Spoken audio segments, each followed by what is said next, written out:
तो भाई लोग द फ्लैश का ट्रेलर हिंदी और इंग्लिश में रिलीज हो चुका है और भाई एक से बढ़कर एक खतरनाक एक्शन दिखाए गए हैं। तो भाई लोग ट्रेलर के शुरुआत में ही हमें एक लाइटनिंग शो होती है जो कि बेसिकली बैरी यानी कि अपने फ्लैश की ही होती है। इसके बाद पहली बार हम फ्लैश को देखते हैं जो कि एक नए सूट में वापस आया है और हो सकता है कि ये सूट बैरी को बैटमैन ने दिया हो। और ट्रेलर में आगे बढ़ने के साथ ही हमें पता चलता है कि ये सूट एक रिंग में आ जाता है जिसे खोलने के साथ ही फ्लैश ये सूट को पहनकर सीधे निकल जाता है। तो दोस्तों ट्रेलर में आगे बढ़ने के साथ हमें पता चलता है कि मूवी के फ्लैश की लाइटनिंग भी चेंज हो चुकी है जो कि थोड़ी थोड़ी गोल्डन और येलोविश नजर आ रही है। अब अगर हम जस्टिस लीग के फ्लैश की लाइटनिंग की बात करें तो वहाँ पर उसकी लाइटनिंग येलो ना होकर नीली थी। अब बात आती है कि फ्लैश की लाइटनिंग चेंज कैसे हो सकती है। तो भाई ऐसा हो सकता है कि फ्लैश ने अपने आप को थोड़ा चेंज किया हो या फिर ये कलर उसके नए सूट की वजह से हो। तो इन दोनों केसेस में से कुछ भी हो सकता है। इसके बाद हमें एक बड़ी बिल्डिंग के ऊपर से सिटी का लुक देखने को मिलता है और इस सीन के ख़त्म होते ही एंट्री होती है अपने बैटमैन की।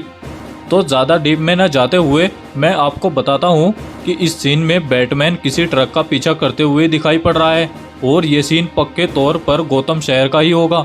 और साथ ही हमें यहाँ पर एक ज़बरदस्त एक्शन सीन देखने को मिलेगा। और इसके बाद हम अगले सीन में इस यूनिवर्स के बैरी एलन को और अपने यूनिवर्स के बैरी एलन को एक दूसरे के सामने खड़ा हुआ देखते हैं, जिसके बाद वो दोनों एक दूसरे को देखकर ऐसे हैरान हो जाते हैं कि जैसे इन्होंने किसी भूत को देख लिया हो। तो दोस्तों यहाँ पर हुआ कुछ ऐसा होगा कि एक यूनिवर्स का बैरी टाइमलाइन के पास्ट में जाकर अपनी मॉम का मर्डर होने से बचा लेगा, जिसके बाद चीज़ें और बिगड़नी शुरू हो जाएंगी क्योंकि जब बैरी की मॉम नहीं मरेगी फिर उसे अपनी पावर्स भी नहीं मिलेंगी। साथ ही साथ इन सब चीज़ों से पूरी की पूरी टाइमलाइन तबाह हो जाएगी। और इसके बाद कुछ ऐसा सीन आता है जो कि अब तक मुझे भी समझ नहीं आया है क्योंकि इस सीन में कुछ ऐसा होता है कि हम फिर से बैरी की ब्लू वाली लाइटनिंग को देखते हैं और बस यहीं पर एक कन्फ्यूज़न क्रिएट हो जाता है। और अब आगे वाले सीन में कि फ्यूचर वाला बैरी और पास्ट वाला बैरी दोनों एक दूसरे के सामने हैं और उनके बीच में से लाइटनिंग पास हो रही है। तो शायद ऐसा हो सकता है कि उस पास्ट वाले बैरी एलन को इसी तरह से अपनी पावर्स मिले। इसके बाद हम कुछ ऐसा देखते हैं जो कि मुझे लगता है कि डीसी के किसी भी फैंस ने एक्सपेक्ट नहीं किया होगा क्योंकि हम इस सीन में जनरल जोर्ड को देखते हैं और वो भी सुपरमैन के बिना। और भाई अब ये मूवी वाकई में दिमाग घुमा रही है। अब जब हम ट्रेलर में आगे बढ़ते हैं तो हमें पता चलता है कि इस मूवी यूनिवर्स में सुपरमैन एग्जिस्ट ही नहीं करता है बल्कि उसकी जगह पर एक सुपर गर्ल है जिसको किसी ने बंदी बनाया हुआ है। और भाई बिना सुपरमैन के जनरल जोर्ड का सामना करना तो पागलपंती ही होगी ना।